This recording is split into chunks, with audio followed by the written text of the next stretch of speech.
Peace and welcome to the culture right here on the Black Star Network. I'm your host, Farajii. Thank you so much for tuning in, being a part of the conversation. Folks, we got a lot to talk about. Now, yesterday we did not get a chance to hear directly from you with all of the funeral coverage, but today we're going to play some excerpts from the press conference that they had after the funeral, and I want to hear directly from you. So my online culture crew, get ready to share your thoughts and comments as we hear what's next after the great tragedy of Tyre Nichols. We'll have that conversation. Plus, we're going to be checking in with entertainment lawyer, Mr. James Walker. We talk about all things entertainment and so much more. So stay with us. It's all happening on today's edition of The Culture right here on the Black Star Network. Let's go.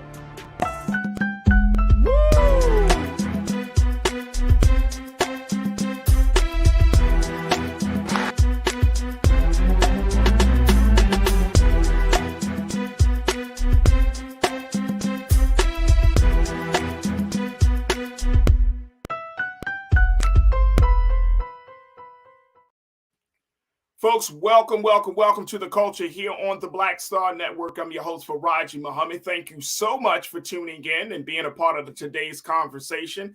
And folks, a conversation we are looking forward to having, especially with you, my online culture crew. Folks, I want you to jump in and get ready to share with me all of your thoughts, because this has been a very, very emotional 72 hours over these past few days. We have seen and heard, and there has been so much conversation, and now it looks like the fight to continue to try to get some resolution to what we are seeing with the systemic issue of police brutality continues to be waged.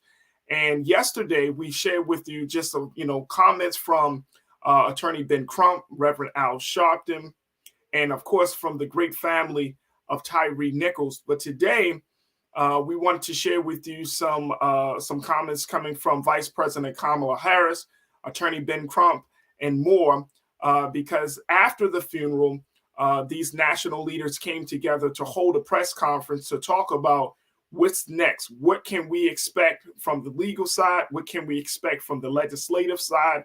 And so much more. So while we are sharing those comments with you, I want you to share with me, what do you think? Is this the right direction that we need to go as we look at not just the case of Tyre Nichols, but the cases of the hundreds of cases of police brutality that continues to be a real problem in the Black communities across this country. So make sure y'all join us. And we are streaming live right now on YouTube. We're streaming live on Facebook. And of course, check us out on our website at blackstarnetwork.com. Again, that's blackstarnetwork.com. All right, folks. I want to start with some remarks that were made by Vice President Kamala Harris. Now, yesterday, we saw that Attorney Ben Crump had acknowledged her. She had mentioned that she wanted to be there for the family, and certainly as the first Black vice president, it was imperative, Black woman vice president, it was imperative that she made her appearance known, which she did. And some people think that that is a sign that we may see some progress. I want to get your take about that as well, folks. And of course, we will continue the conversation. But first, let me share with you what she had to say with yesterday's activities as we celebrate the life of Tyre Nichols. Good afternoon, church. Reverend Sharpton, I want to thank you for all you do for so many. There are so many families here who have been personally touched by your leadership and your strength and your fellowship. Reverend Dr. Lawrence Turner, thank you for welcoming us. Keisha Lance Bottom, Mitch Landrieu. We are here on behalf of the people of our country and our President, Joe Biden. And we are here to celebrate the life of Tyre Nichols. Mrs. Wells, Mr. Wells, you have been extraordinary in terms of your strength, your courage, and your grace.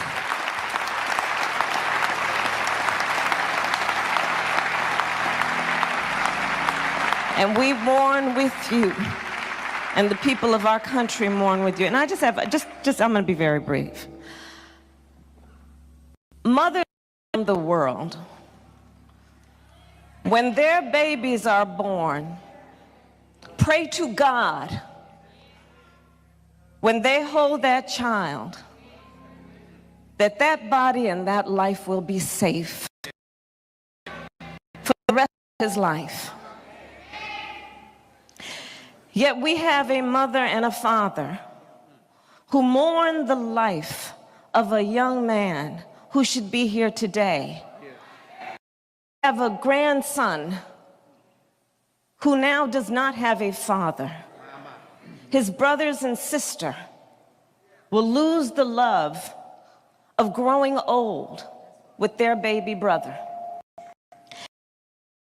Look at the situation. This is a family that lost their son and their brother through an act of violence at the hands and the feet of people who had been with keeping them safe.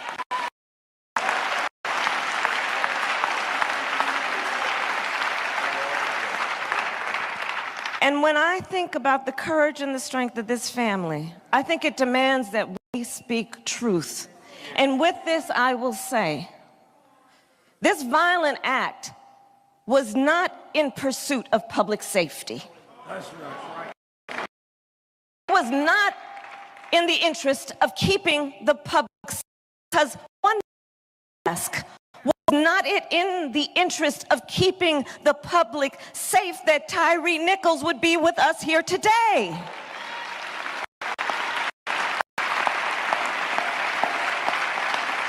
Was he not also entitled to the right to be safe?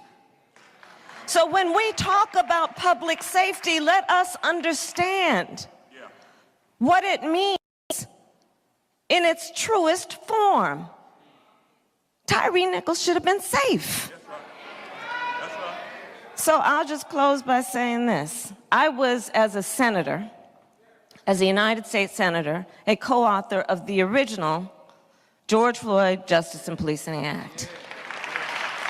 And as Vice President of the United States, we demand that Congress pass the George Floyd Justice and Policing Act. Joe Biden will sign it. And we should not delay, and we will not be denied. It's non-negotiable. And with that, I'll just, Pastor, if you don't mind, one of my favorite verses of Scripture is Luke chapter 1, verse 79, which tells us God will help us to shine a light upon those who sit in darkness and in the shadow of death, to guide our feet in the way of peace. Let our memory of Tyre shine a light on the path toward peace and justice. Thank you.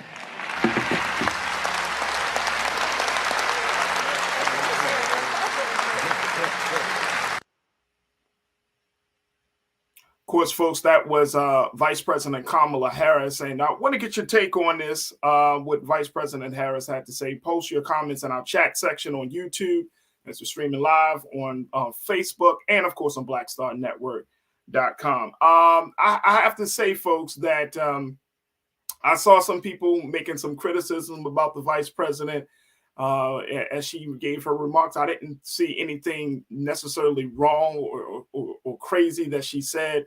But it is interesting, to say the least, folks, that we're putting a lot of hope into this piece of policy. And I'm hoping, I'm cautious. I'm going to use the term cautiously optimistic. Cautiously optimistic. Because I want to believe that this George Floyd Justice for Policing Act will get to the very essence, to the foundation of this level of systemic brutality and racism. I want to believe that. I really, really do. But I also know that we are dealing with a mindset coming from the other side that may not see they don't see the struggle, they don't see the plight, they don't see the issue the way that we do. And I'm not saying we as in black, just black folks. I'm talking about we as folks who of good conscience, who understand this, whether you're black, white, Asian, or Latino, we are folks of good conscience who understand that this cannot continue to be the way that we do policing in this country. It doesn't work for anyone. It doesn't work for anyone. And we've said it on this show, and I'm sure some of you may have heard this, that actually white people do get brutalized by police as well. We just don't hear those stories, not quite as much as we hear about black people. We don't have national funerals. Their videos aren't put on national display. So we're seeing something totally different. So I'm cautiously optimistic. I understand, in my understanding of how systems and governments work, policy is a small part. The bigger part is getting us as the constituents into a place where we're really are at a better place with the policy. Like we're pushing the policy. We're making the policy situation so serious that the representatives feel almost like they are doing if they don't pass this piece of legislation, it's a derelict in their duties. That's how bad I think that we need to make this. Cautiously optimistic, but we do have to plan accordingly. All right, let me go to you, my online culture crew. I said I wanted to hear from you. And guess what, folks? Y'all are responding. So let's kick it off with you, Sandy. Sandy, you said, I know Vice President Harris, better not ever repeat that foolish statement about America not being racist. Nope, she can't do that, Sandy. Can't do that. Can't do that. Can't do that. No. And here's the thing, folks. Here's the thing. I think this is and I look, this is not necessarily a wake-up call, but I'm gonna say this, Sandy, and I'm sure you may agree with me on this one. The thing is, this is more, it's not a wake-up call, but it is a reminder that it's really bigger than the mindset, right? The blue wall of silence, the blue wall of accepting this. That's the problem. I remember someone had tweeted, I had put out a tweet about it because folks, I've been tweeting about this situation, just kind of putting it out there. And if you want to follow me, you certainly can. My tweet, you can follow me on Twitter at Farajii. And someone had put out there, I'm just pulling up this tweet very quickly. Someone had mentioned something that I thought was pretty interesting. And one of the Twitter users said, Farajii, I don't understand it at all. None of it. How sick must their minds be to have done this? And it's a valid question, right? It's a valid question. How sick, right? Because in all of this, no one had the presence of mind. No one had the humanity. And I'm going back to what Attorney Ben Crump said yesterday. No one saw the humanity in Tyre to say anything, to stop the brutality, to say, okay, he had enough. No one had the presence of mind that in the midst of these officers using 71 different commands within a 13-minute period, like within minutes of each other, seconds, so many different contradictory commands that say, hey, we need to, wait a minute, let's just give this man a chance to process what's going on. No one thought that when the EMS paramedics came through, that they would take him straight to the hospital as soon as possible and not allow minutes to pass before the ambulance left the scene. No one.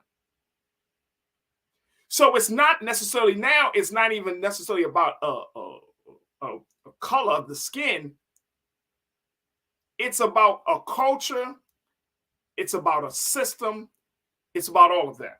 But this lady, when this lady mentioned that, she said, I don't understand it, Farajii, none of it. How sick must their minds be to have done this? My response was, power is a hell of a drug. And the blue wall of silence is the vial that it comes in. That's my response there, folks.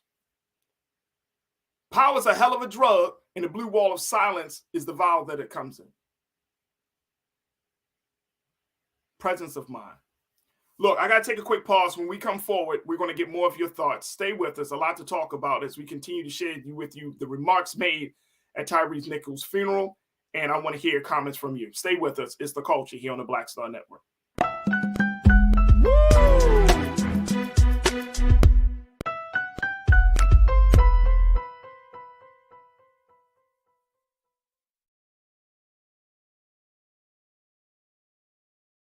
Hatred on the streets, a horrific scene, a white nationalist rally that descended into deadly violence. White people are losing their damn minds.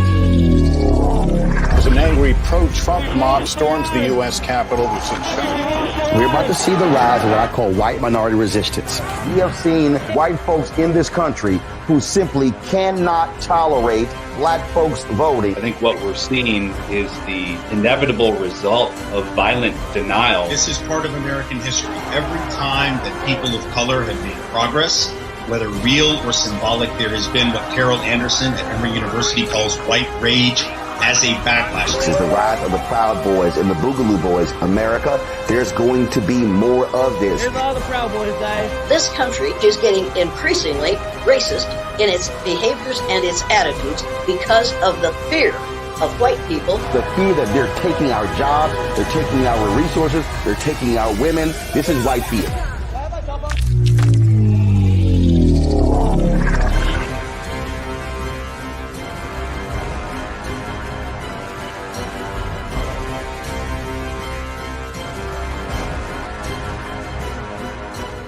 Black Star Network is here. Oh, no punch! I'm real revolutionary right now. Thank you for being the voice of Black America. All momentum we have now, we have to keep this going. The video looks phenomenal. See, there's a difference between Black Star Network and black-owned media and something like CNN. You can't be black-owned media and be scared. It's time to be smart. Bring your eyeballs home. You dig?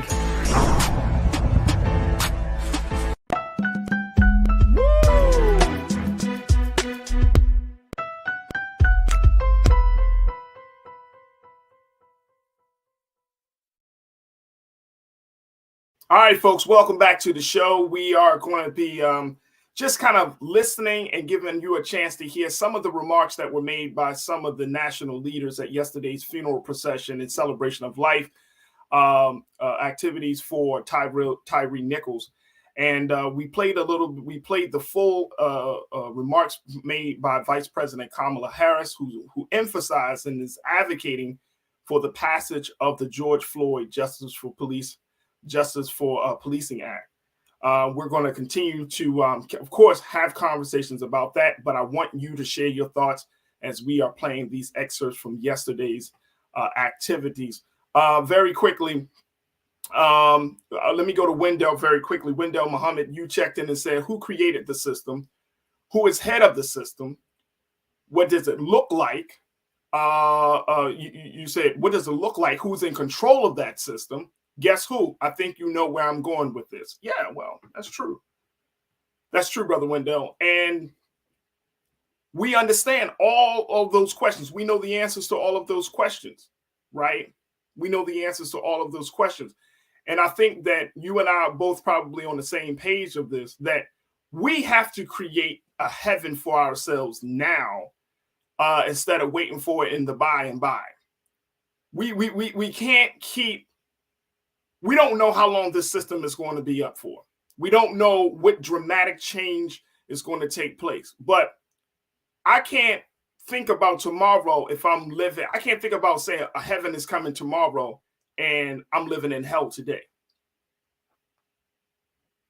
You know what I mean? My spirit just won't allow me to sit by and idly watch a situation going down. And not only is the system going down, but there are people, my people, black folks, even white people, even Latino folks.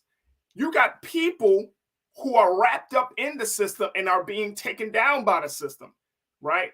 And some of us may have this mentality, and I'm glad that you brought this point up, Brother Wendell. Some of us may have a mentality, well, like, let the system go down, but not understanding that we got family members connected to the system.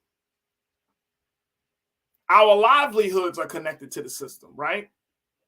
And if we don't have a full plan or a semblance of a plan on how we're going to either break away from the system or reform the system, then guess what? We may find ourselves being taken down by the system. So we you know, and I get it, because I've been hearing this for all of my life, that there's, look, let America fall, let America go through what she needs to go through, blah, blah, blah.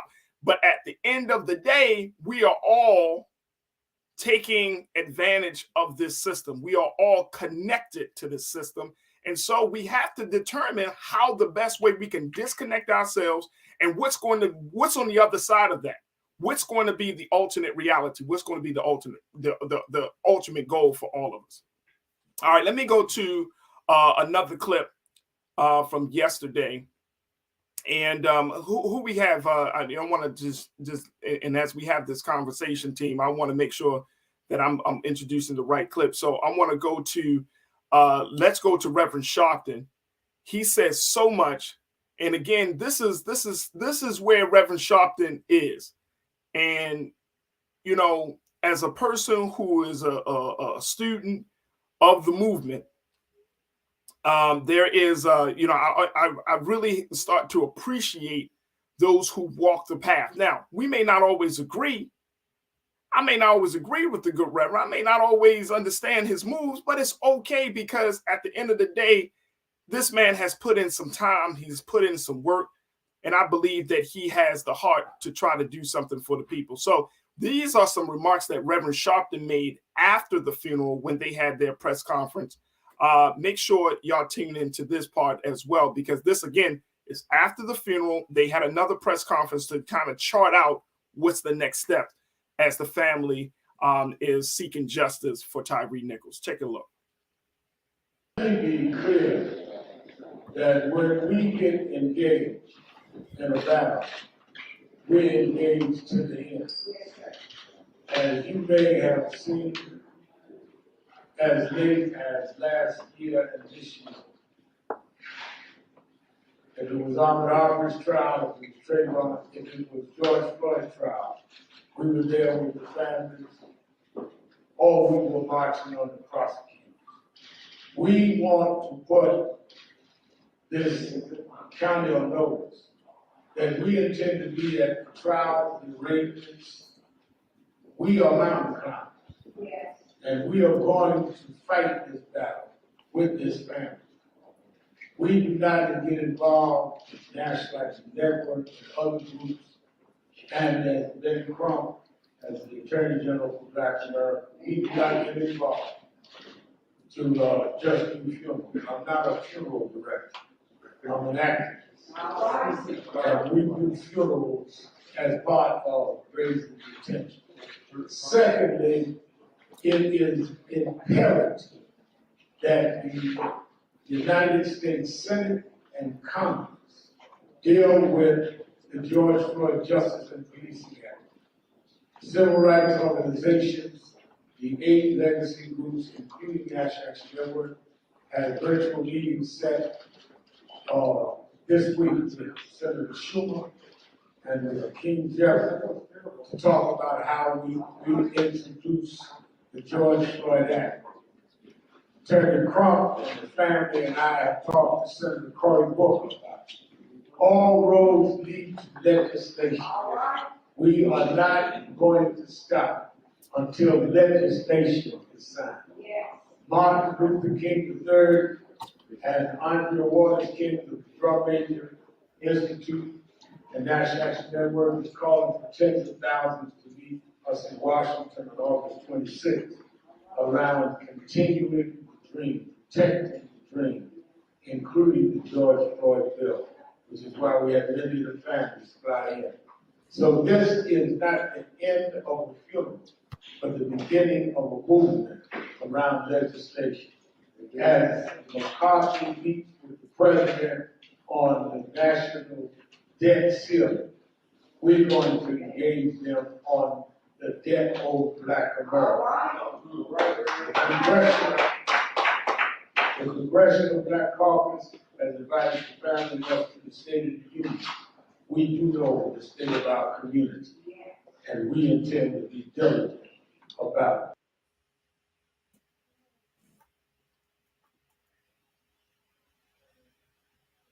That was, of course, Reverend Al Sharpton, founder of the National Action Network, and the Reverend talking, laying out what the next steps are moving forward from this tragedy, and in light of this tragedy. Of course, the George Floyd Justice for Policing Act, he's putting out there. He said they're going to be meeting in National Action Network, and other groups are planning to have a conversation with Senator Chuck Schumer of New York, and of course the House Speaker, Brother Hakeem Jeffries. Two very important voices to have to try to get this piece of legislation reintroduced to Congress and try to move forward on it.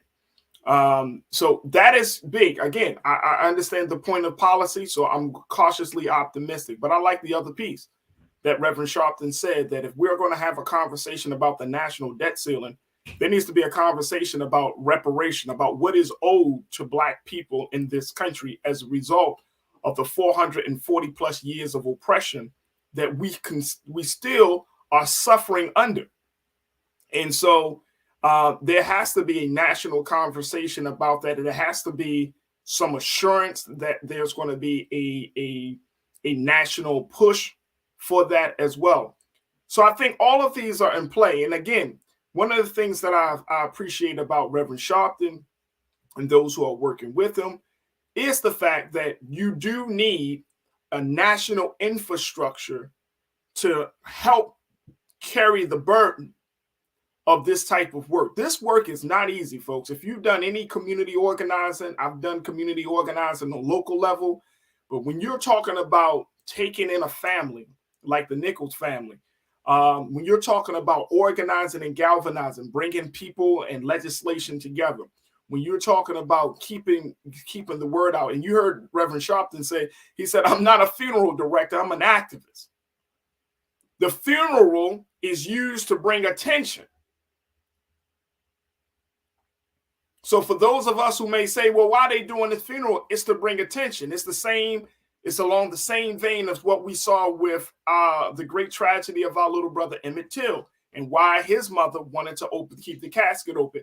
It's a reminder to America that we're going to interrupt your day, right? We're going to interrupt your day to make sure that you see what what racism and brutality truly looks like and the impact that it has. Now, after yesterday's funeral, I kept thinking about, there's no way in the world you can watch all of that or just any of that and still walk away feeling hard-hearted, stiff-necked, and thinking, you know what? We don't have a problem with police brutality. There's no way. And if you did, then I don't know what to say, because you can't possibly be that inhumane. And if you are, we just got to deal with you accordingly. But that is huge. All right, let me go to a couple of more folks. Deidre, you checked in and said you can't train these officers these days because they don't care. It's all about power when they had that badge on them. Absolutely. Absolutely. Power. Look, we're going to take another break. When we come back, we're going to continue the conversation. I'm going to share with you what Attorney Ben Crump had to say at the same press conference after the funeral. We'll share with you that. And, of course, get more of your comments. Stay with us, folks. A lot to talk about here on The Culture on the Black Star Network.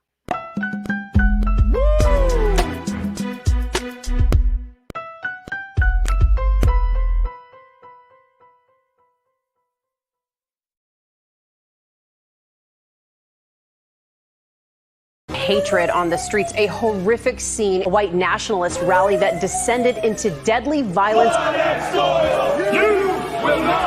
White people are losing their damn minds. As an angry pro-Trump mob storms the U.S. Capitol, we're about to see the rise of what I call white minority resistance. We have seen white folks in this country who simply cannot tolerate black folks voting. I think what we're seeing is the inevitable result of violent denial. This is part of American history. Every time that people of color have made progress, whether real or symbolic, there has been what Carol Anderson at Emory University calls white rage as a backlash. This is the rise of the Proud Boys and the Boogaloo Boys. America, there's going to be more of this. Here's all the Proud Boys, guys. This country is getting increasingly racist in its behaviors and its attitudes because of the fear of white people. The fear that they're taking our jobs, they're taking our resources, they're taking our women. This is white fear.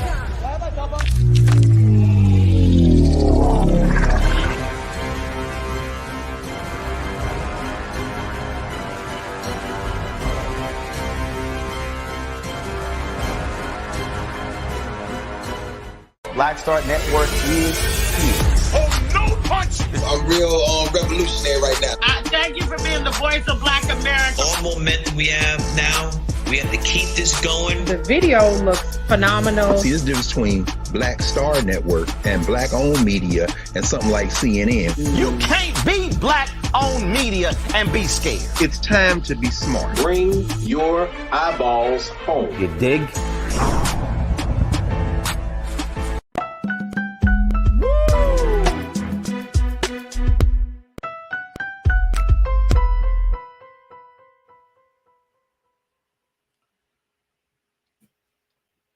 All right, folks, welcome back to the show. I want to continue to share with you some remarks made by some of the prominent national leaders that were present for yesterday's funeral procession and celebration of life for Tyre Nichols. We just heard from Reverend Sharpton.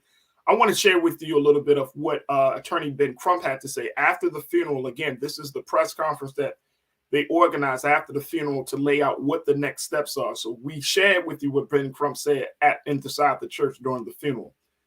But what's the next step for the legal side, for the legal team, as we're talking about making sure that the Nichols families get the justice that they deserve, that all 7 cops and even the paramedics, that all 7 cops, and who else was just standing there, all 7 cops be held accountable for the death of our brother. All 7. Here's what Mr. Ben Crump had to say. Take a look. Team effort to get justice, and we need all of us. Let's fight in the courtroom. Let's fight outside of the courtroom. Let's fight in the pulpits. So Reverend Jamal, all the preachers, we need all of us to finally get this reform. Remember, we have to be students of history. We have not had systematic police reform since Lyndon B. Johnson in the Great Society. That was 1960. Rodney King, it didn't happen. Didn't happen for Michael Brown Ferguson during President Obama's administration. Did not happen for George Floyd. I mean, how many videos do we have to show you, America, before we say we have a problem? It's the culture. Right. It's the culture. It's not whether the officer is black, Hispanic, or white. Now, it's the institutionalized police culture that says it is acceptable to engage excessive use of force on black and brown citizens. And we can show you exhibit after exhibit after exhibit. Attorney O'Neill, Attorney Rich, Pastor Duval, and Pastor Turner, we'll try to take some of your questions. If you don't have it. If you don't have it, I can get to that. Yes, ma'am.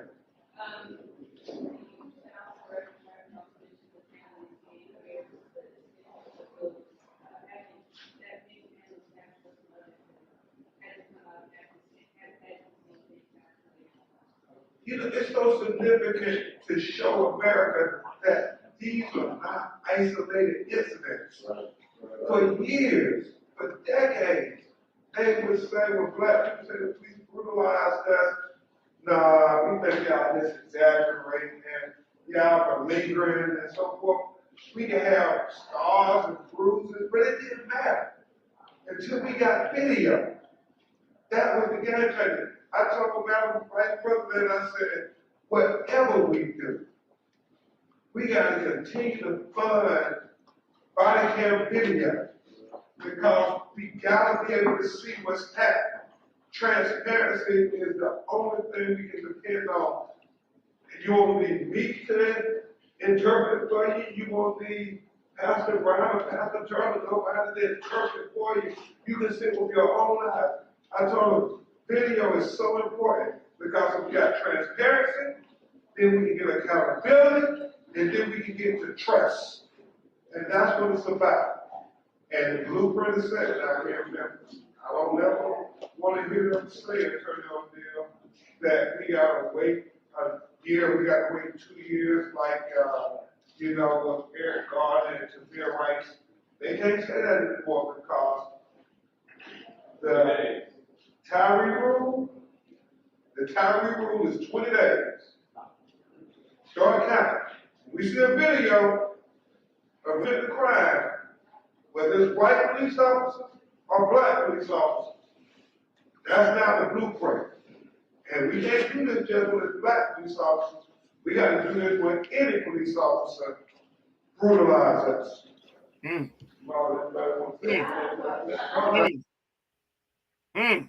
And folks, I want to just let you know that you can see the full, all of the funeral procession, and that presser.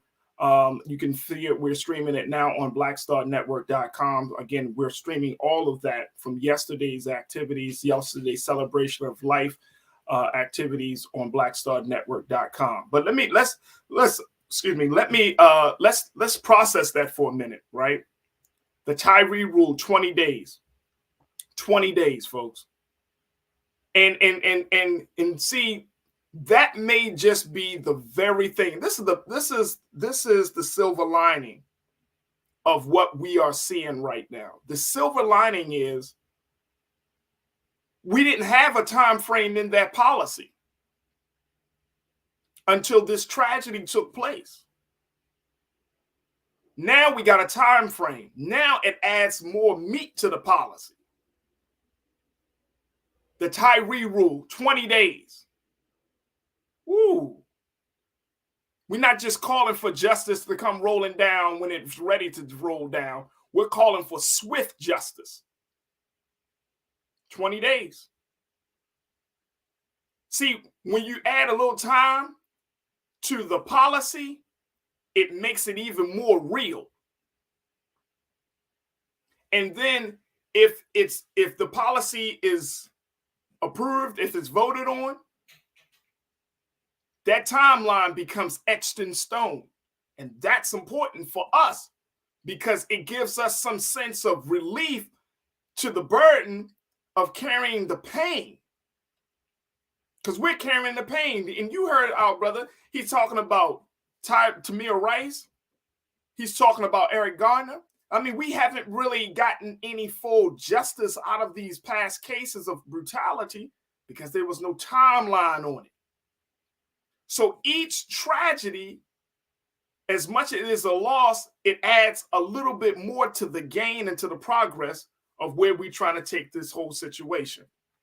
That's a beautiful silver lining there, folks. I hope y'all following me on that.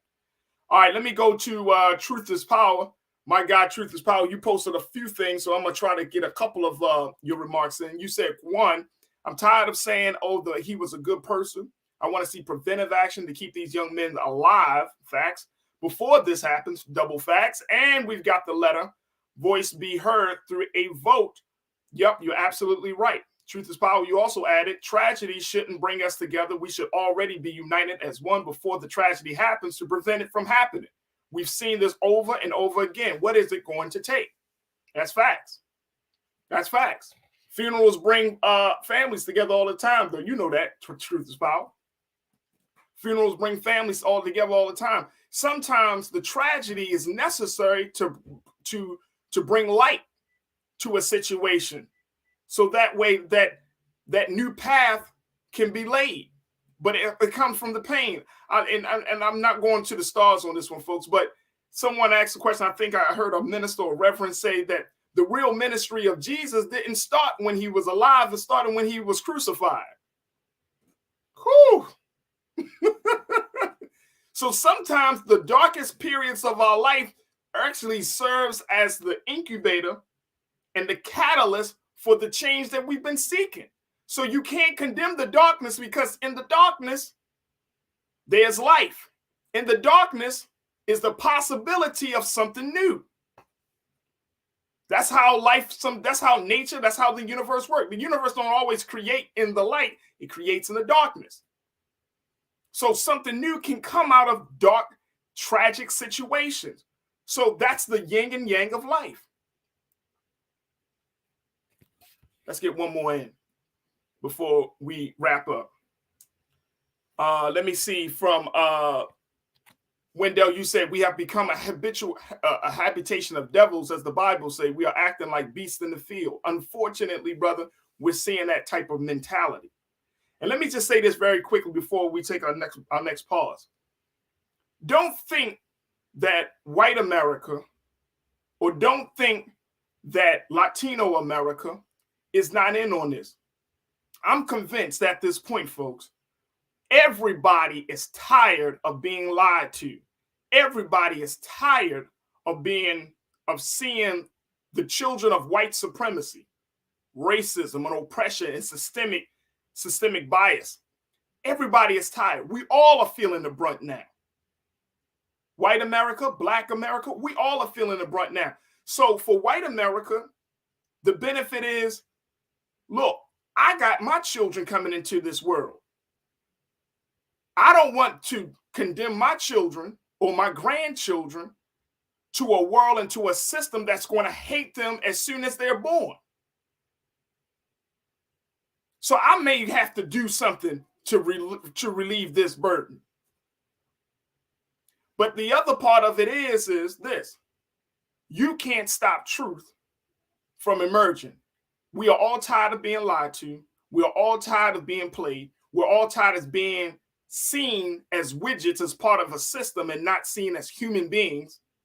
There's a revolution brewing, folks. There's a revolution brewing. And this may be another step toward us emerging and having an evolved consciousness on how we see each other.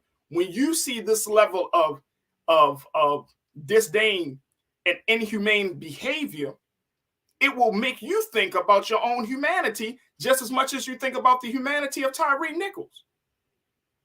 That how can a person do this to another person with no regard? Now, yes, it's black faces, black fists, black kicks. But out of tragedy comes a possibility of something new, something better, something greater. Look, folks, I'm convinced that even though we are experiencing this tragedy, Tyre Nichols' life he did not die in vain. I'm convinced that this is going to be another milestone in the pursuit for justice, in the pursuit of liberation. I'm convinced. Just like we have certain deaths throughout the civil rights movement, certain moments of this is another moment. And the thing is, it's not 5, 10, 15 years down the road. They're coming much more frequently, which means that there's a major, major shift that's coming. And that shift first has to start within our minds, in our hearts, and then it's going to manifest into policy and how we interact with one another. All right, I got to take another pause. When we come forward, we're going to switch gears. We're going to check in with Atty James Walker, talk to him about some things in the entertainment field. Plus, I'm going to pick his brain a little bit about what he sees and as it relates to this case, and so much more. Folks, keep the chat going. Let's continue the conversation. And of course, stay tuned. It's The Culture right here on the Black Star Network.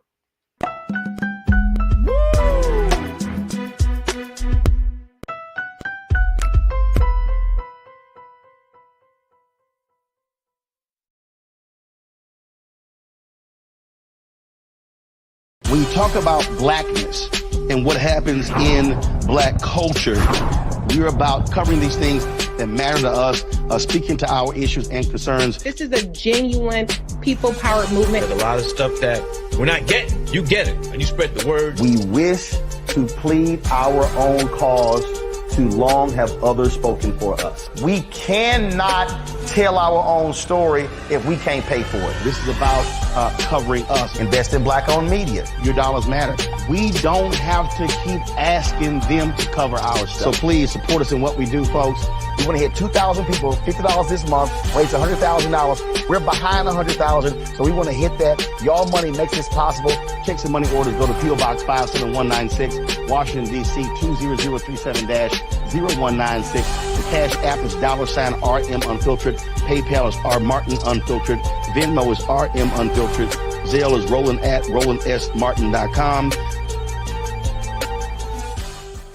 Black Star Network is here. Oh, no punch! I'm real revolutionary right now.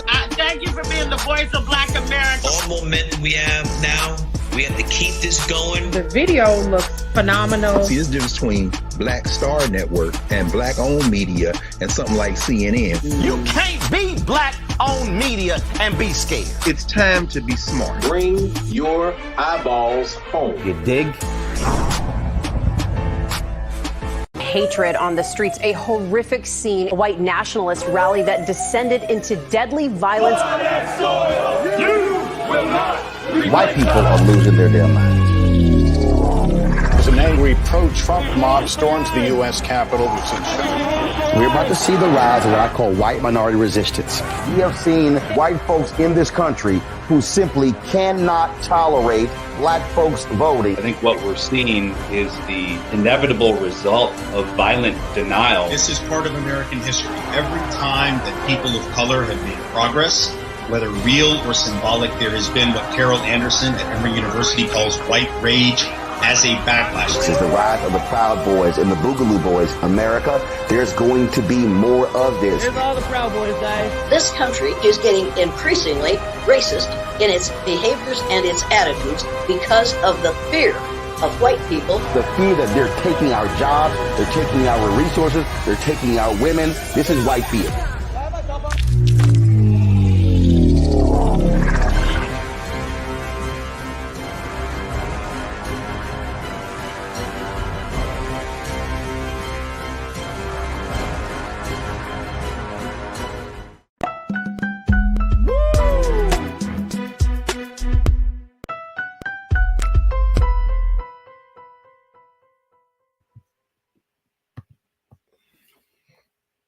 All right, folks, welcome back to the culture here on the Black Star Network. We were showing you just some excerpts, some clips of remarks made by Vice President Kamala Harris, Reverend Sharpton at a press conference after yesterday's funeral, and Attorney Ben Crump. You know, we're going to be checking in a few moments with our next guest, Attorney James Walker. But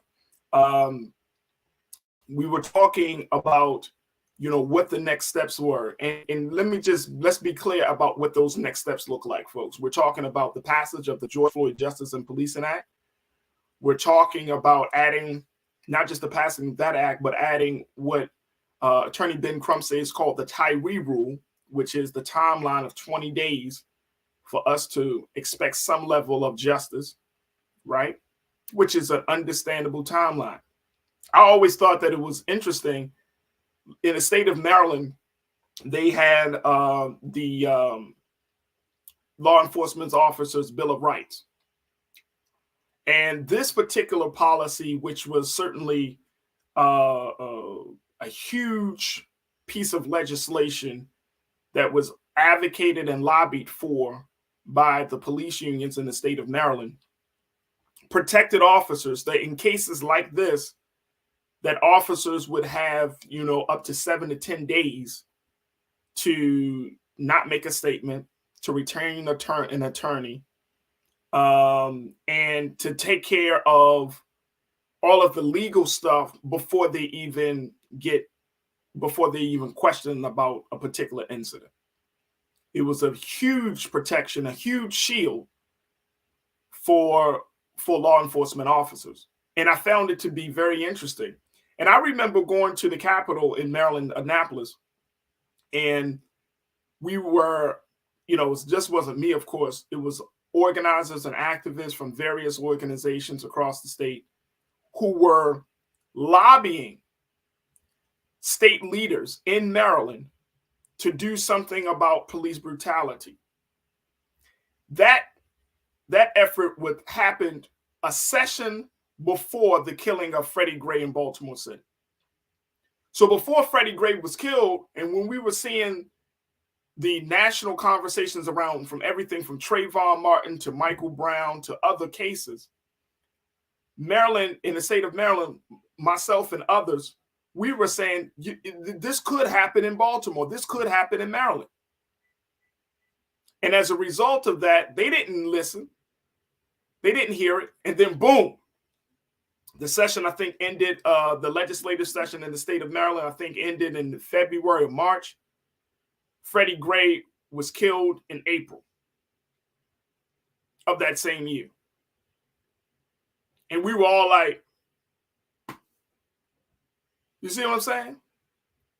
And one of the lessons that I took from that experience, folks, is that sometimes, you know, in order to get the blood off your hands, you just got to go and cry to the winds, as they say, right? You got to go to the powers that be and speak truth to that power, right? Now, whether the person or those groups of folks want to hear you or not, whether they want to listen to what you have to say or not, that's on them.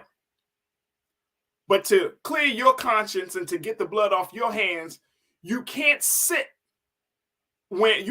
idly by when you know that you have an opportunity to speak out for justice. You may say, well, suppose we lose. Okay, and suppose we don't get what we say we wanted to get. That's fine. But the real power is getting organized and making the effort. Trust and believe you're going to win in the long run, because justice never sleeps. I want y'all to remember this, folks.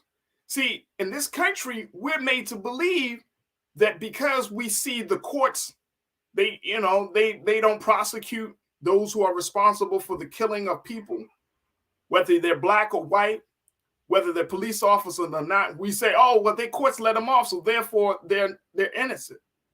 Justice never sleeps.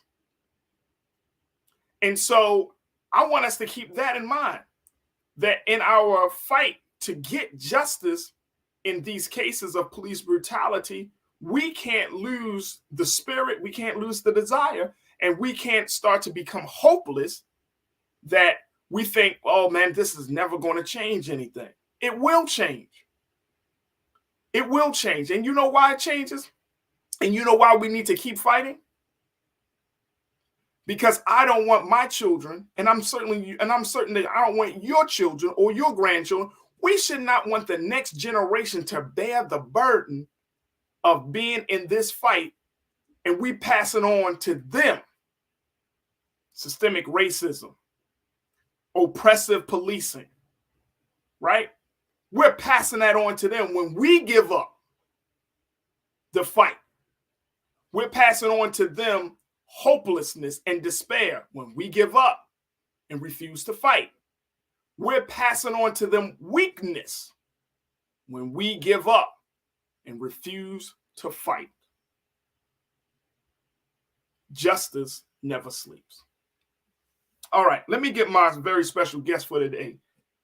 And we're just having a fireside chat, y'all. Y'all know that this here on The Culture, we've been processing everything. We've talked a lot about these things, but my spirit and my energy right now is one where, you know, I'm fired up.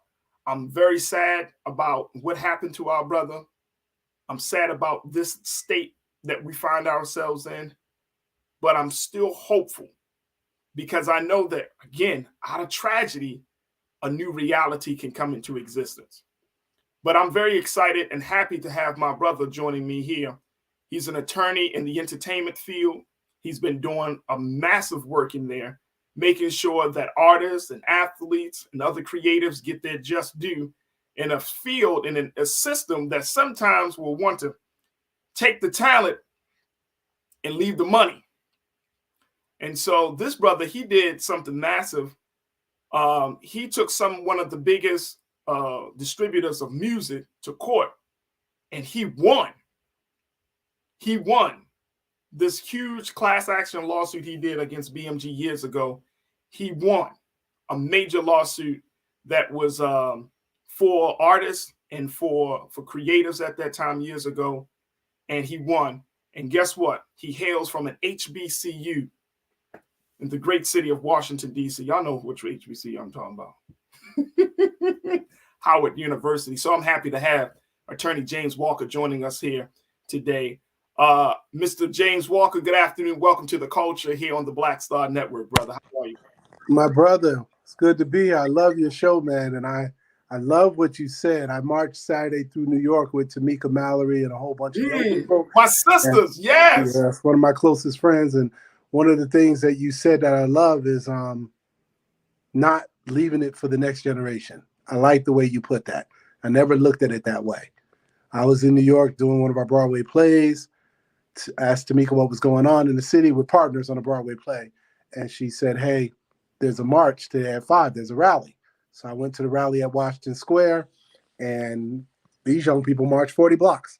And I was right there with them, 40 blocks from Washington Square to Times Square. And it's the most deepest thing. You know, you're there in Times Square where I got plays going on all around me that I'm a part of, as well as our museum. And then we marching for the cause right there at 42nd, 44th and Times Square. And to me, that's what it's about. That you handle your business on one side of the street, but on the other side of the street, you marching to say, we ain't taking this sitting down. Even those of us who ain't 20, 25, 30 no more, we up here in our 40s and 50s, we taking it the same way these young people are taking it and saying, we're not going to take this no more. Big brother, I am blown away. And I'm not surprised. I mean, you have, I mean, just from your personal history, you know, this is how you learned, this is what you grew up in. So I'm not surprised that you took place in March, because you are a student of the movement and the struggle, and you went to Howard University. So that's in you. But I'm so happy to hear that 40 blocks. 40 blocks. That was done, especially as we look at that. And again, Tamika Mallory, we know our sister. She's been on the fight for against police brutality for the longest. Man, I had nothing but love for my sister. With my man, my son, and others who are part of the Justice League, and all of the other folks that are doing great work in NYC and across this country. I mean, and I want to pick your brain just a little bit, because when we look at this situation of Tyre Nichols, as a Black man and then as a Black attorney, and you saw this case and you heard of this story and how it unfolded, what went through your mind, Brother James? Well, first, as a father of 2 Black males, 20 and 28 years old, that could be any of our cousins, sons, nephews, father. That could be any of us at 20, 28 years old, my boys. That could be my boys. It could be your cousin. It could be you. So that was the first thought I felt. That here's a guy who's a photographer, does the skateboarding, clearly a good guy. His mother said he wasn't perfect, but he was the perfect son.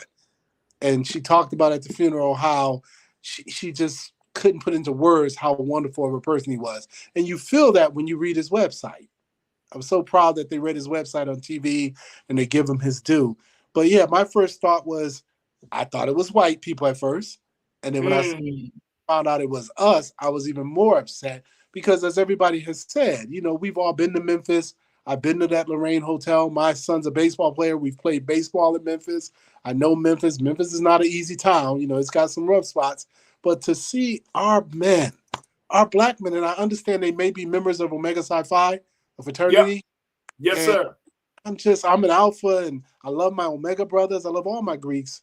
And I just can't believe there's so many layers to this. Black men working for the police departments. I have relatives that had to sue to get treated right by police and fire departments up and down the East Coast. So for you to be in a city on a police department where we've had to fight to get an opportunity to be in these departments, and then you're fighting us and beating us down to the point of death, and then you're a part of, one of the most distinguished organizations, Omega Psi Phi. There's so many. Then you're a black man. There's so many layers to this that are just so disappointing and hurtful for us as black men. We always say we killing each other. This is literally that kind of thing. And that's the part, I think, Brother James, that I'm still trying to wrap my mind around. Because when I had just found out that they were a part of this fraternity, and then it like really just blew me away. It's like, what the hell? A fraternity. Like, brother, I just look. We got to take a quick pause. Yeah. But it is so hard to wrap your mind around that you got black men. 3 out of the 5 were actually a part of a black male fraternity, and they treat another black man like this. A fraternity of W. Boys, Jesse Jackson, and so many other, Michael Jordan, Shaq O'Neal, all of these guys are in that same fraternity, and they will tell you that's not what Omega Psi Phi stands for. We clearly know, right? Yeah. Something happened. Something happened. We got to take a quick pause. When we come forward, more with our brother, Attorney James Walker, and of course with you. Folks, stay with us. It's The Culture here on the Black Star Network.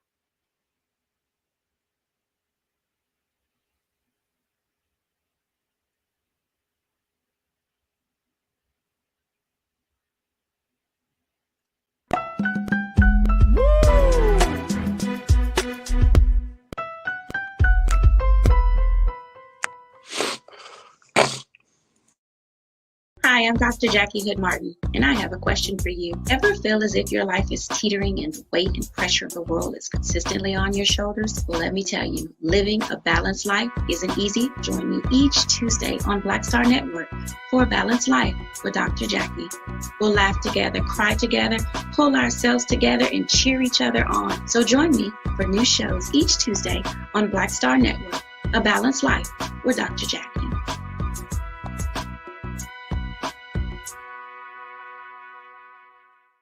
When you talk about blackness and what happens in black culture, we're about covering these things that matter to us, speaking to our issues and concerns. This is a genuine people-powered movement. There's a lot of stuff that we're not getting. You get it, and you spread the word. We wish to plead our own cause. Too long have others spoken for us. We cannot tell our own story if we can't pay for it. This is about covering us. Invest in black-owned media. Your dollars matter. We don't have to keep asking them to cover our stuff. So please support us in what we do, folks. We want to hit 2,000 people, $50 this month, raise $100,000. We're behind $100,000, so we want to hit that. Y'all money makes this possible. Checks and money orders go to P.O. Box 57196, Washington, D.C. 20037-0196. The Cash App is $RM Unfiltered. PayPal is R Martin Unfiltered.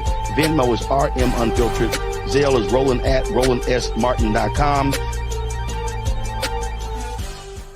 Hatred on the streets, a horrific scene, a white nationalist rally that descended into deadly violence. White people are losing their damn minds.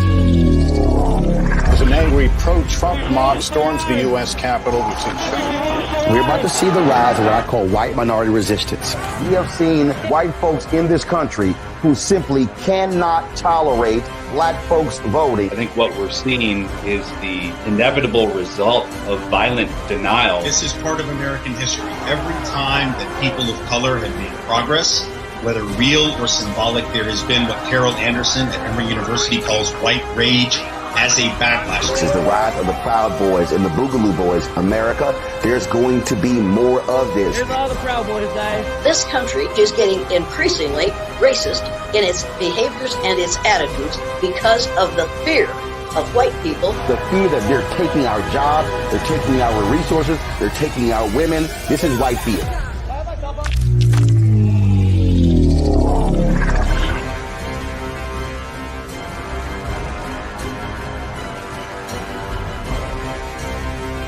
Folks, Black Star Network is here.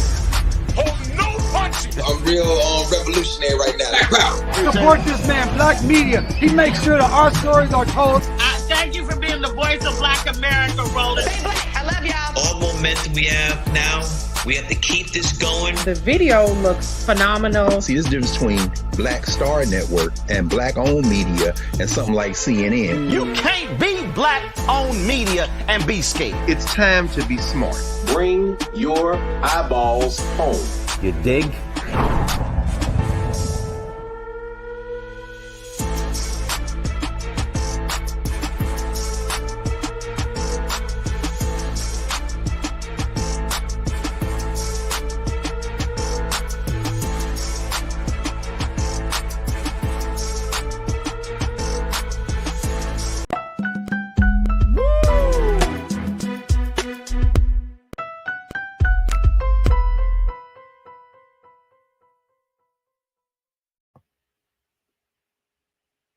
Folks, welcome back to the show. I am talking to Attorney James Walker II.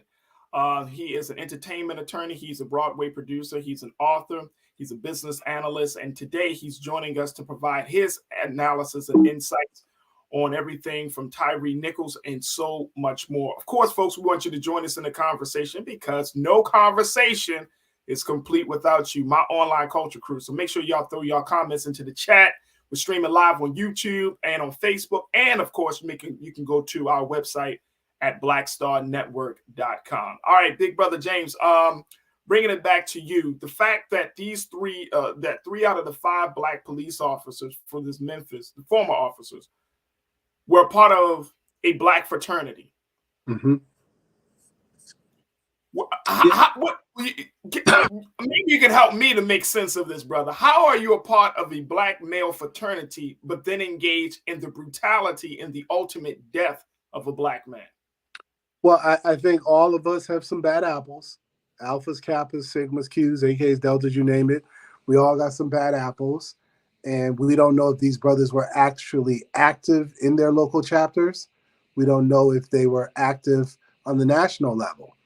So we don't know when they pledged, but clearly we know that's not the principle for which Omega Psi fraternity operates. We all know if you a member of Omega Psi Phi, that's not what you stand for.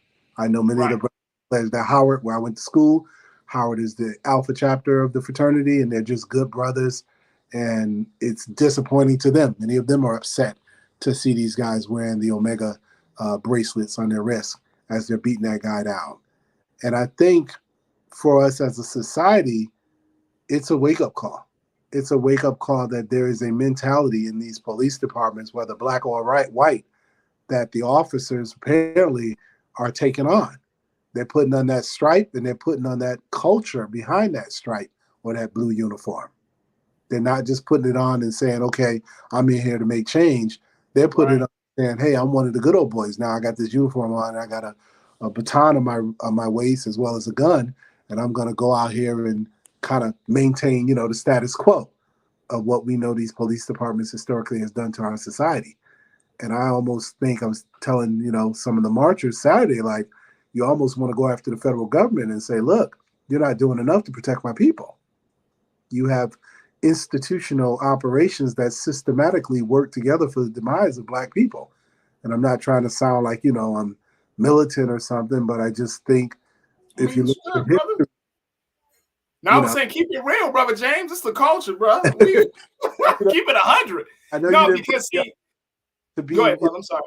I know you didn't bring me on here to call for the burning down of police stations or but look, we're Black men. We're Black men, and look, I'm gonna tell you, and my online culture crew will tell you, I've been trying to process this thing right in front of their face. So I get it. Whatever comes out of this, it comes out of it because it's going to have to come out. We're going to have to discuss it. But a man of your stature, a man who's been in these various spaces, whether you're talking about celebrities or whether you're talking about activists and organizers, we all have a role to play in this situation. Like you can't be a black attorney coming from Howard, raising 2 sons. I saw that your son, your son, JW the third, he's a lawyer, it's all connected, bro. No, it's totally all connected. I remind him every night as he walks home to Brooklyn through Bed-Stuy to his neighborhood there that, hey, it could be you. You could be just like Tyre, just like Sandra Bland, just like Botham Jean, just like Eric Garner. I can go down the whole list.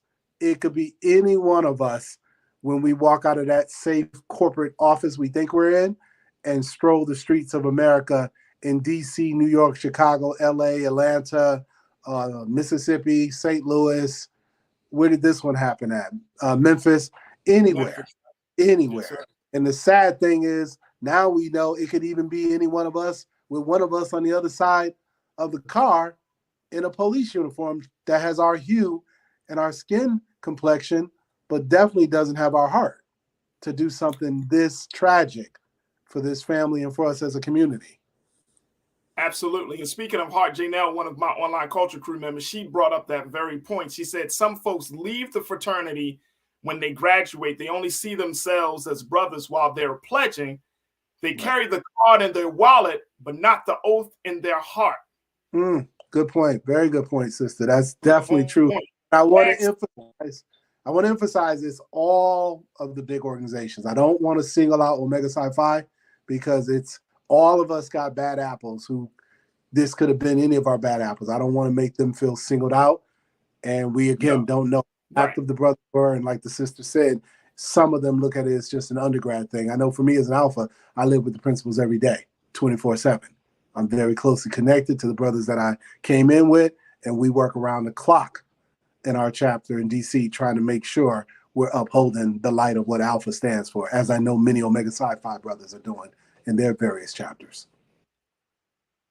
Absolutely, absolutely. Now, Brother James, give me some insight into this, because you are in those spaces where you are around high-profile individuals, whether they're your personal clients or whether they're, just acquaintances and associates. Like, for example, you're a Broadway producer, so you are connected to a lot of people with money, fame, and status. How is this a tragedy? I mean, how is the talk around police brutality? I often wonder, what is the talk around some of our high-profile members of the community, members of the community around these issues? Because a lot of people, and I know some people may not want to admit this, but we want to hear from celebrities when these things speak out. Like, we know LeBron James is vocal about certain things, right? But we may not hear from a quote unquote a Michael Jordan. Right. You know what I'm saying? Mm-hmm. Or we know some others. So what's the temperature? What kind of feedback do you hear when you're in those spaces when these big moments come up in our community? Well, I can give you one firsthand. I have rap artists that I represent in Atlanta, well-known rap artists, and I can't tell you how many times they're pulled over by the police, and they're calling me, and I say, keep the line open, and let's just stay calm. They're going to search the car. They're going to check your ID, your registration. Stay calm. So the conversations I'm having with my clients is, do not think because you're a millionaire, ball player, rapper, or businessman that you're immune as to what happened to Mr. Nichols or what happened to Eric Garner or what happened to George Floyd. Do not think you're immune because of your financial status or because of your title or because of your position.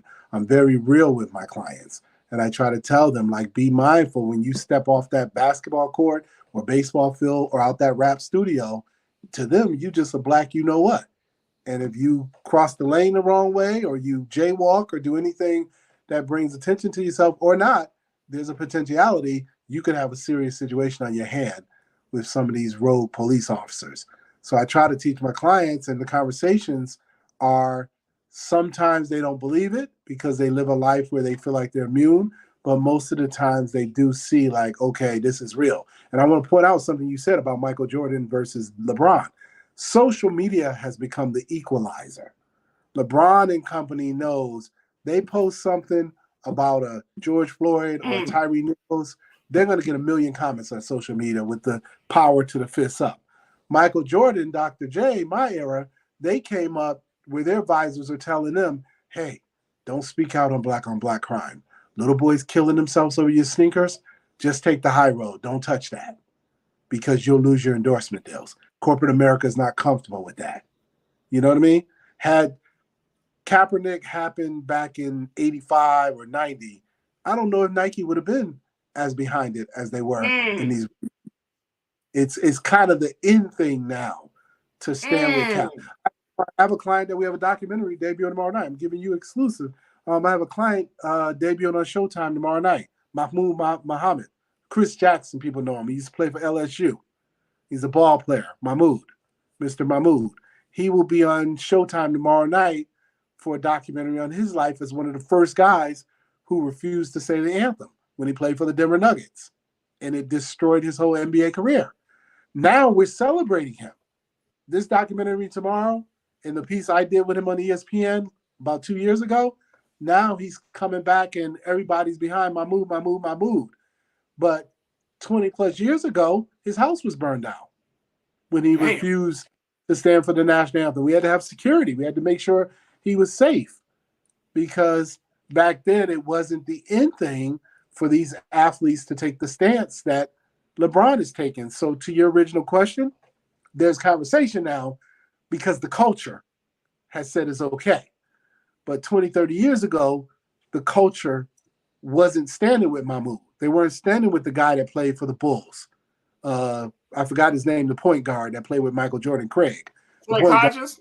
Yeah, when he was standing up and being vocal. They weren't with that. They weren't. So you got Mahmoud, you got him. That's where the culture was then. And Michael Jordan didn't stand up for any of those brothers.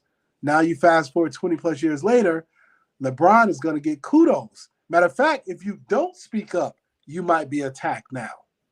When Kyrie Irving had his incidents a few weeks ago, people were looking at fellow NBA players and like, yo, are you standing with him or not?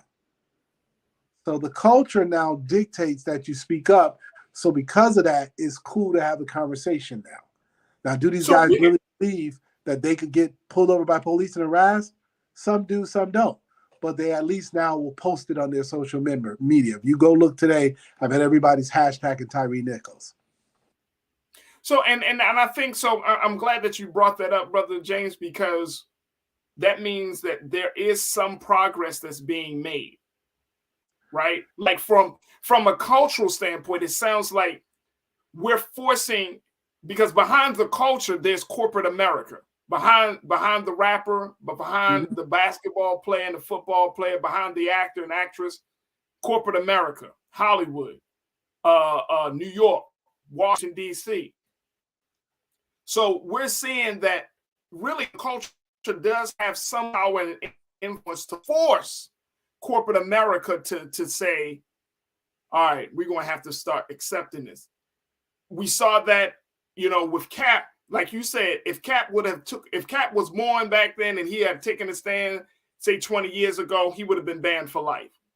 Cap just signed with a major publicist, CAA, Creative Artists Agency out here in LA.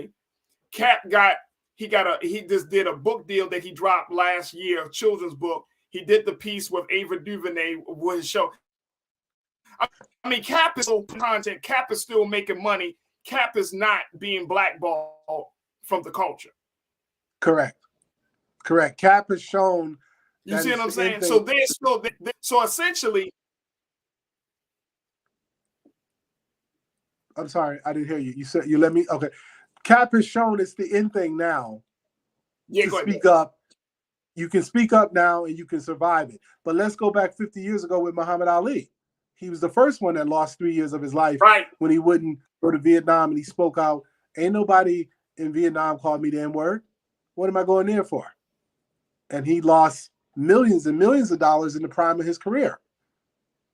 And he was probably the last one, to do that. Then we had Arthur Ashe. He spoke up when he was a tennis player. He was very vocal. Of course, Bill Russell and others, Kareem Abdul-Jabbar. But Muhammad Ali passed the torch to Michael Jordan, and Michael Jordan went silent for decades. LeBron picked up the mantle from where Muhammad Ali started in the 60s, speaking out on, the injustices that the Black American face right here on the homeland. But there was a window. We gotta take a quick pause. Hey, sure. Yeah, Brother James, excuse me. We got to take a quick pause. But Pauline, I saw your message. You say Cap is still banned from doing what he loves to do. My brother Damon, you also say he was still banned. He was still banned. He was still penalized by the NFL but he's still not. Look, I'm telling y'all, he signed with CAA, Creative Artists Agency. Folks, CAA is one of the top agencies, PR agencies, representatives representation in the business. One of the top. You got WME, William Morris Endeavor. You got CAA. They're not going to take on a person they think is going to lose. And I'm banned. Yes, he was banned from the NFL, but he wasn't banned from every other venture that he wanted to go to. Yeah, he may not play football ever again on a national or professional level, but he is still producing. He is still making an impact. He still can earn money. But to Brother James's point, you got artists, you got folks that from 25, 30, 40 years ago, that once they spoke out, they couldn't even earn money. Muhammad Ali, he spoke out against the Vietnam War and he couldn't earn no money. Speaking engagements, nothing. Couldn't get an exhibition fight, nothing. Nothing. Look, we got to take a quick pause. When we come back, we'll continue the conversation with Attorney James Walker. And of course, with you, stay with us. It's The Culture here on the Black Star Network.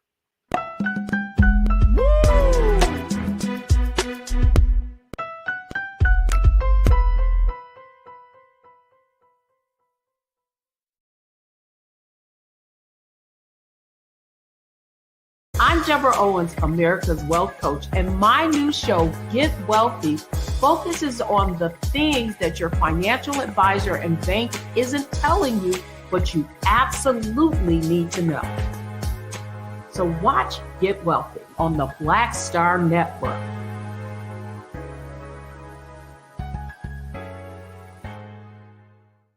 Black Star Network is here. Oh, no punch! I'm real revolutionary right now. Thank you for being the voice of Black America. All momentum we have now, we have to keep this going. The video looks phenomenal. See, there's a difference between Black Star Network and black-owned media and something like CNN. You can't be black-owned media and be scared. It's time to be smart. Bring your eyeballs home. You dig?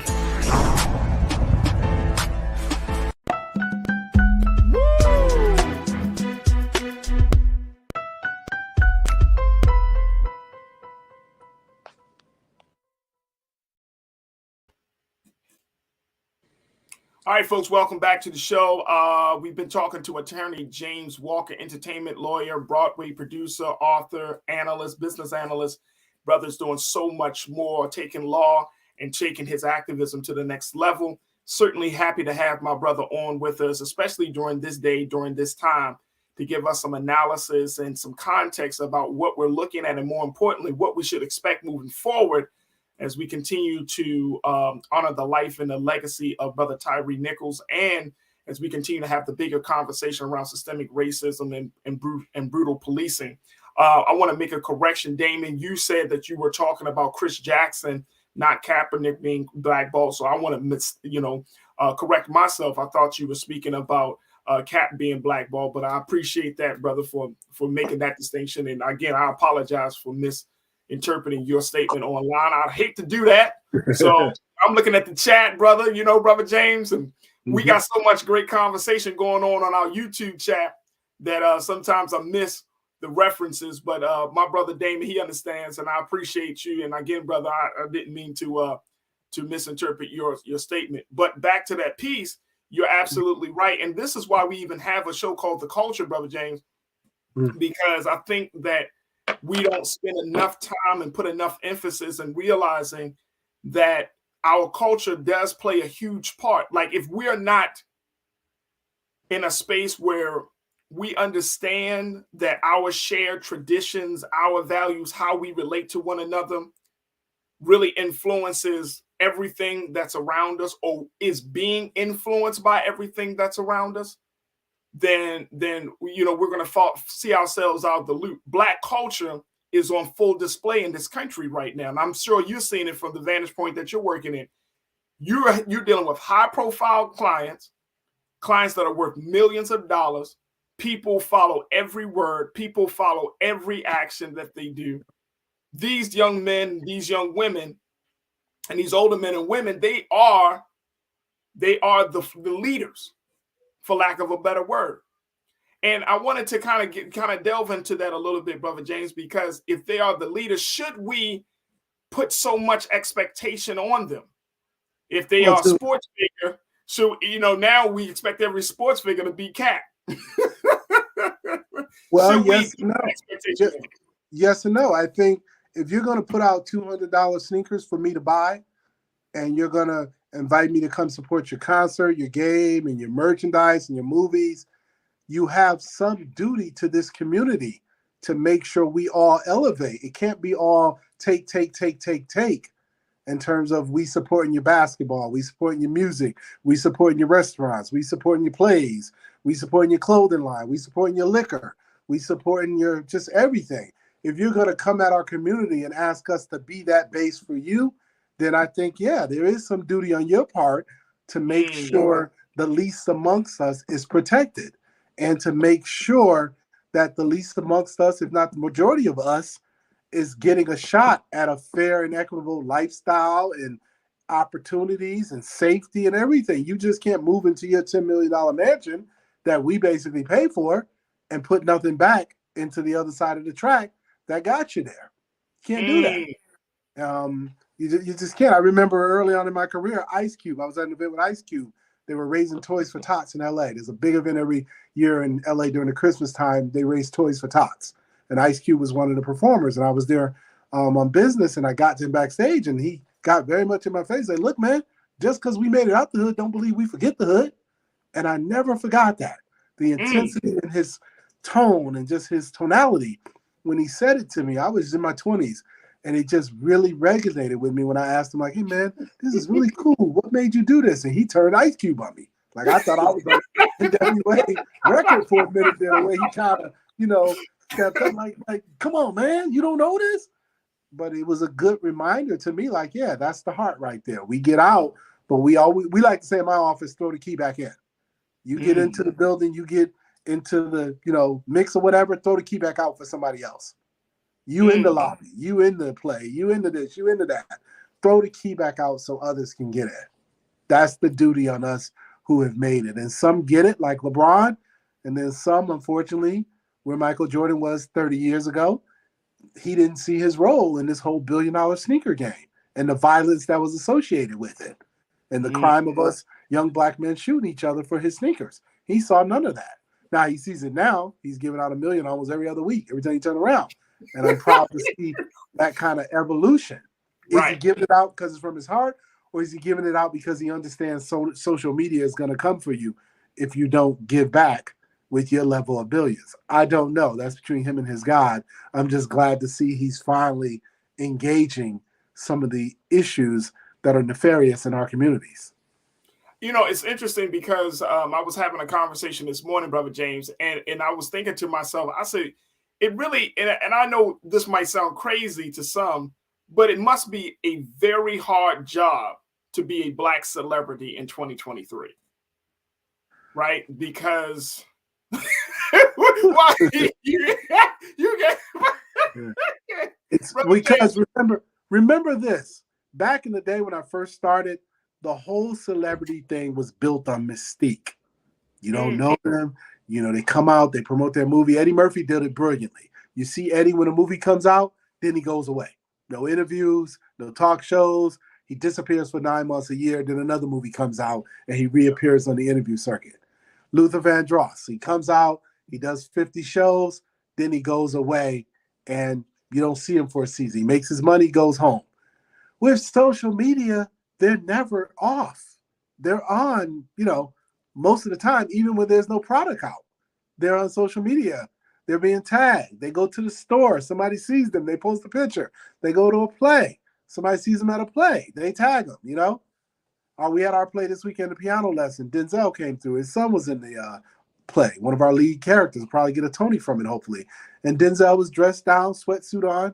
Nobody, thank God, to my knowledge, posted any pictures. But he was there, just enjoying himself. And that's what celebrities have to deal with now. Everybody wanted to get a picture, but our team rushed him out of the building before anybody could really get up close enough to get a picture. But that's what they live with now. They live in a bubble now where they can't go anywhere without somebody pulling out their phone. So it's a lot harder to be a celebrity now than it was 30 or 40 years ago because everybody's got a cell phone. If you go to the bathroom at Starbucks, somebody's got a phone following you. If you're at your kid's basketball game or church recital or anything, somebody's going to pull a phone out and say, I'm here with the guy who hosts the culture show. Yeah. And then they're trying to go over their shoulder, to film you over their shoulder because they want everybody to know how close I am to somebody who's great in our society. And you're there trying to just enjoy your family. You're not trying to be seen. I get it. You know what though? But and I guess the part of for me is that if God blesses me to get to that level of a Denzel Washington or something, just still to see people just want to feel connected to something that they love, that they admire. You know what I mean? And I don't personally take offense to somebody. Oh, can I get a picture? No problem. Because I understand it. At the end of the day, we're regular human beings. We're doing a job. We love to do what we do. But at the end of the day, if somebody feels like, you know what, if I could put a smile on someone's face with just taking a quick 2 minutes, talking to them, taking a picture, signing something, I mean, what harm does that do for me? It's no harm, brother. But if you're a Denzel or some other celebrity, I get it. You're getting hit up 1,000 times a week. Right. And people, you could be at a restaurant with your family and you say, look, I'm sitting with my family.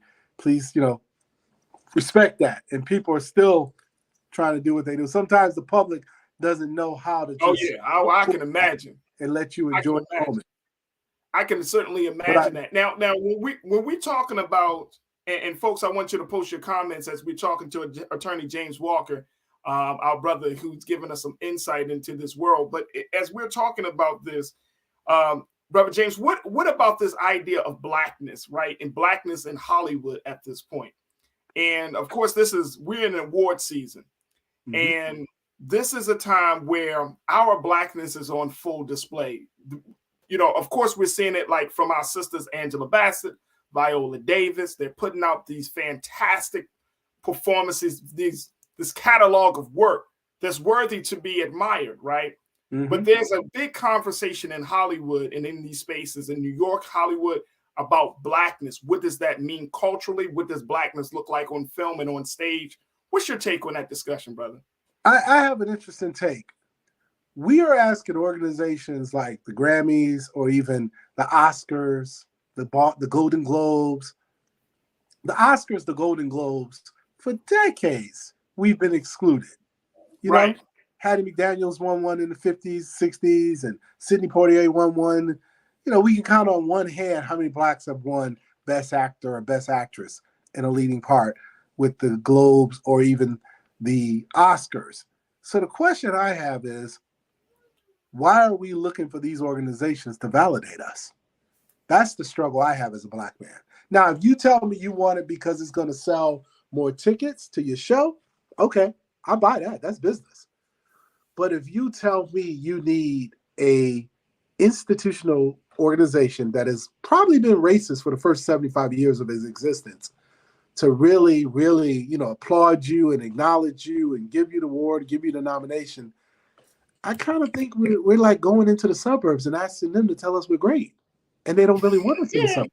Wow, Brother James. I don't you really dropping it like that today? Going into the suburbs and I don't look for white legal organizations to give me, some people get like the super lawyer and they're rated this way by this organization and this one they're great. I don't do none of that stuff. I just do what I do every day. And the clients know we win cases. We get artists free from bad contracts. We file federal lawsuits. We file state lawsuits. I don't need some kind of affirmation from an all-white organization telling me that I'm the real deal. I don't need that. I know who I am. So when I look at these black actors, they're like, we have no black nominations. We have no black this, no black that. I kind of say, start our own award show. We don't need them to affirm that Denzel was good in Malcolm X, or Halle Berry was good in one of her movies, or Sam Jackson was good in his movie, or, rest in peace, Chadwick Boseman was good in Wakanda. We don't need that. It's nice and it's woo, I got an Oscar nomination or Oscar award, but I don't get up every morning looking at my film clients and TV clients and music clients and say they're certified great if they get a Grammy, an Oscar, or a Golden Globe nomination. I just don't. I don't look that. And I'm definitely not going to look at a place that traditionally hasn't honored us. The foreign press that does the Oscars, do they even have black members in their voting body? Now they just started. Of course, we know so, Gerard Carmichael. He did put that out there. They just got it after George Floyd was killed. We have shown through Tyler Perry we can make successful $100 million grossing films. He's a billionaire. He did it outside of the main landscape of the movie industry and the film industry. He did it his way, and he's providing a lot of jobs. He's putting out great content. He's changing lives. He's empowering people. You know what I mean? Spike got an honorary Oscar, but for years the Oscars kind of snubbed Spike Lee. So I don't know. When you talk about blackness, for me, the whole goal of blackness is that we know ourselves. We're proud of our blackness. We're proud of what we come from, how we got here, how we overcame, where we are today. All of that to me gets vitiated if I'm walking down the street and looking for the Oscars to give me a table or say I'm Attorney of the Year or I'm Actor of the Year. I think it kind of vitiates everything we are in blackness, because in blackness there's strength. In blackness there's kind of like this confidence, we can do this. Look where we come from. Look whose shoulders we stand on. And we don't need nobody to affirm us with an award. We just don't. I struggle when I see those, we're boycotting this organization because they don't have enough black actors in it or whatever. The only thing I support is if you're telling me you need that to sell tickets and it hurts us at the box office, so that's your motivation. I get that, because it's about, hey, I made a movie, I want to be profitable. But if it's just for the superficial vanity of it, to have, an Oscar clutch to your chest and brag that, a group of white reporters and voters gave me this award, that's not blackness to me. That's almost assimilation. Damn. Reverend James, I got to take another pause. When we come forward from final remarks from you, our online culture crew are just simply loving you, brother. They love hearing your expertise and your insight as a black attorney, as a black man, as a black father. So, this can't be the last time we have you on. But we got to take a quick pause. When we come forward, final remarks from Brother James Walker, and of course, sharing with you more comments coming in from our online culture crew. Stay with us. It's The Culture here on the Black Star Network.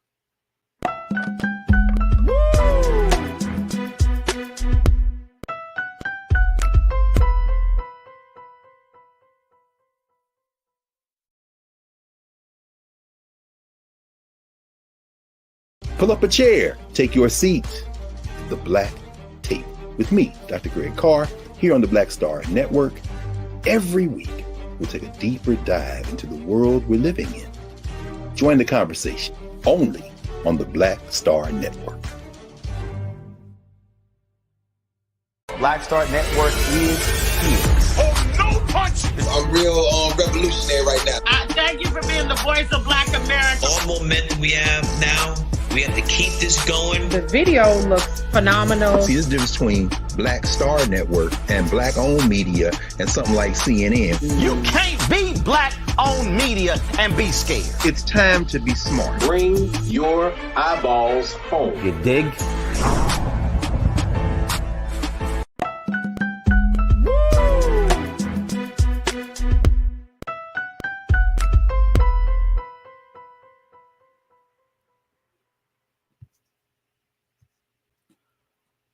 Folks, welcome back to the show. We've been talking to Attorney James Walker, entertainment lawyer, who is an author. He's also a business owner. He's an analyst, doing fantastic work, all in the name of law, and of course, all in the name of taking his people further. So I'm so happy we've been having a very candid one-on-one discussion with our brother, and many of you have been responding favorably to what Brother James has been saying as he talks about his work with high-profile clients, understanding the systems of both entertainment and social justice, and so much more. Karen, my sister, checking in. Karen Connor, you said 100% true.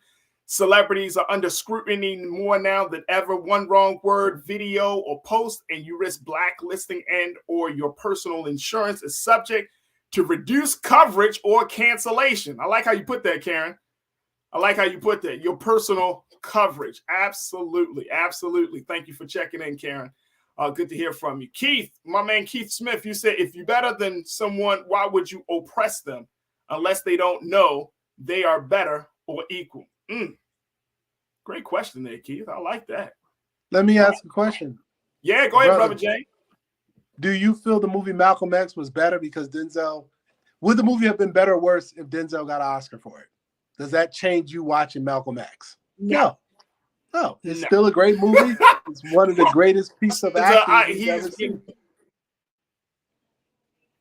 Look, the Oscar thing, I think the Oscar thing was just big. Like you mentioned, in context, it's the time, right? Like, and the 80s and 90s. I grew up, I'm a baby, the 80s and 90s. When I grew up in the 80s and 90s, that was the time where having that level of validation was important. But the culture was also different too. Right. So you're talking about 30 years ago, 40 years ago, the culture was different. Now, you don't, and I'm right there with you, brother. You don't need to have that validation. Your art speaks for yourself. Your athleticism speaks for itself. It's like saying, well, so-and-so never got a ring. That doesn't mean that they're less champion. Right. Exactly. You know what I'm saying? You can think about, we can say Charles Barkley never got a ring, or this person and that person, and it's like, that doesn't matter. I mean, and I get it. Like, for athletes, some people say, well, that's the purpose of it. No, athletes, they want to be champion. They want to have a Super Bowl ring or that ring. But at the end of the day, they may never get a ring, but that doesn't take away from their championship skill and talent. Exactly. So I think that holds true. And I think a lot of these, like whether you're talking about the Academy, you're talking about the Hollywood Foreign Press, they are being forced now to have to evolve because they, for many years, you said it, for many years, they dictated the culture. And see, I wouldn't even want an award from you if you told me the culture had no black people on your staff and you've never honored any black folks with anything, but you're being forced now by public pressure, and now all of a sudden I'm nominated or you want me to come present. I don't know if I would want to be a part of that party. And I know there's some people say, well, you got to work, you got to make change by working with them. But I'm kind of like a middle finger up guy sometimes. Like, nah, I'm good. I love it. I don't want to be forced to be. That's almost like white law firms that hire black associates when they know they're never going to make them a partner. If you look at the city of Hartford, the black partners in Hartford are the same number it was in 1995 when I first got there. And I challenged all the white law firms to really, really commit to developing black lawyers to become black partners. And nobody was doing that. Now you got in New York a movement where some of the corporate clients are saying, we're not going to use you as a law firm if you don't have some black lawyers and black partners. So now there's a little bit of movement to get black lawyers and partners at big firms. But for years, the numbers are the same. James is the only black partner at so-and-so big mega white law firm. Out of 200 partners, they got 2 black partners or 1 black partner. That's ridiculous. That's just ridiculous. You know what? I'm so happy to say that. And we got only a few moments left, Brother James. So I'm eternally grateful for your time today. And I was going to ask you, how do we take a brother like yourself? You got other, fantastic black legal representatives out there. How do we make sure that we use the law for our benefit, not on the other side of it, but to weaponize it to really work for us at this point? Oh, I think the great work that Ben Crump is doing, the great work that the Innocence Project is doing. There's so many great work that Tamika Mallory does. Of course, Jesse Jackson's Rainbow Coalition and Reverend Sharpton's National Action Network. These organizations are in the trenches. They're understanding the legal battles and they're pulling in the attorneys. So to your question, we have to continue to do that work that Thurgood Marshall started in the basement of Howard Law School, my alma mater. And I'm glad you brought that up because very quickly, Brother James, people think that, and I had to check myself because at first I was like thinking about, when I'm talking about Ben Crump, people don't understand the role that he plays. And, some people say, man, he's on all of these big cases. He's always out there. Why is that, right? Like, it's folks in my culture crew say, is he the only black attorney in America? But then he does play a role. Is that correct? Well, let me say, first of all, Ben has a whole team of lawyers working with him. He's the face, but like we do on the music side, I have 40 lawyers working with me. You see me on these kind of shows, but if an issue goes down in Mississippi or Detroit or LA or New York or Atlanta, I can press the phone and have 5 or 10 lawyers in any of those markets helping me file a complaint. So it isn't just Ben Crump doing it. You see Ben as the face, you see me as the face on the entertainment law side, but just like our Broadway productions, we got 10, 15 producers, but you might see one of us out front on Piano Lesson. You might see one of us out front as Ben Crump, but don't think it's only Ben. Ben is helping provide jobs for a lot of Black attorneys, and there are a lot of Black attorneys, male and female and white attorneys, who are helping push the envelope of making sure we clean up these police departments and making sure our civil rights are protected. My role in it is to bring the music side to it. So if Ben or any of these guys out there need support from us, my civil rights is making sure Black artists are protected in the music industry and making sure we're not getting beaten down, figuratively speaking, financially or contract-wise.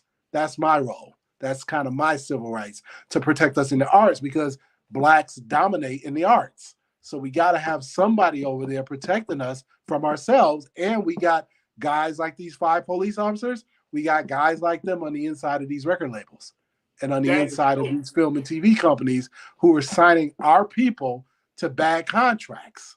These record labels ain't going in the hood. They sending one of us to go in the hood and find the next 50 Cent or the next Lil Baby or the next Lil Yachty or the next Nicki Minaj.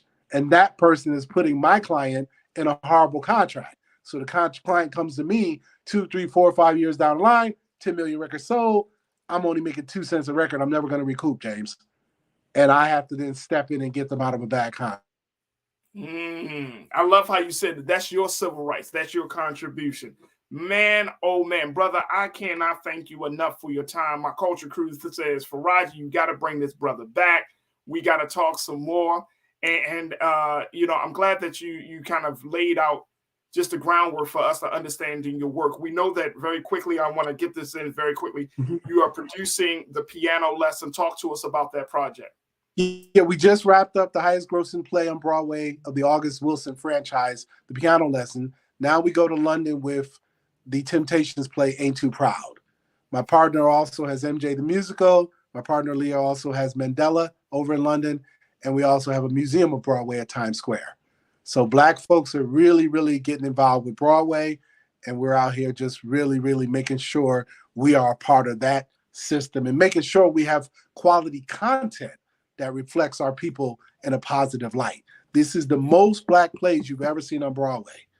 Wendell Pierce in Death of a Salesman, Miles Frost in MJ the Musical, Sam Jackson, John David in Piano Lesson, all of the people in Ain't Too Proud, the brother from Hamilton in Mandela, and Common just opened up Riverside, the Riverside play with Common in it. I may have the name, and Yaya and Corey Hawkins in Top Dog Underdog.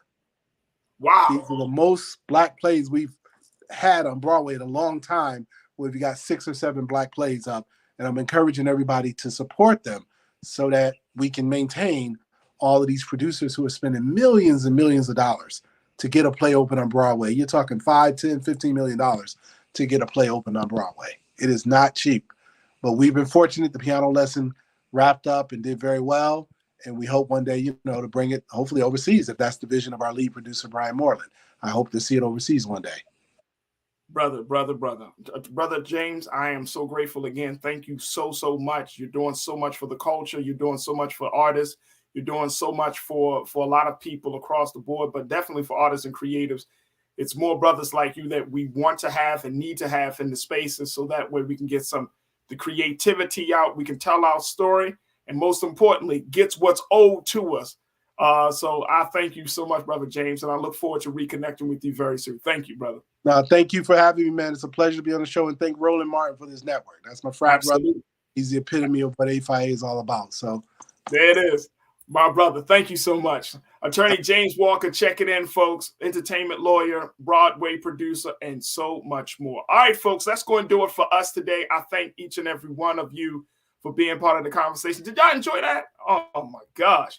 Especially on the heels of what we shared with you in the first hour about Tyre Nichols, so much, man. So I just thank y'all so much for tuning in today and being a part of the conversation. I want to thank my team, my man, King Keenan. I want to thank Joel. I want to thank Ariel. I want to thank my control room, everyone for making today's show happen here on the Black Star Network. Make sure y'all do your due diligence. Continue to support us. BlackStarNetwork.com is the website. Go to the website today. Download the app for free on all of your devices. Support us financially as we continue to build this platform for a digital Black media movement that we have going. Vote for RMU so that can be the choice for the NAACP award, folks. We want you to vote for RMU. 4 years they've been on, RMU has been on the air. It is the starting point for Black Star Network. It is the father. It is the trailblazer for Black Star Network. So make sure y'all go out and vote for RMU for the NAACP award. That's going to do it for me. Stay tuned. Up next is RMU Thursday night. Y'all know how they get down on Thursday night. Dr. Carl Reese, Erica, man, y'all know that they're going to go in tonight. So make sure y'all tune in for that. But as always, never be afraid to challenge what's wrong. Stand for what's right while being yourself in the process. God willing, we will talk tomorrow for another exciting edition of The Culture right here, only here, exclusively here on the Black Star Network. Have a great afternoon and evening, family. Talk to you soon. Peace.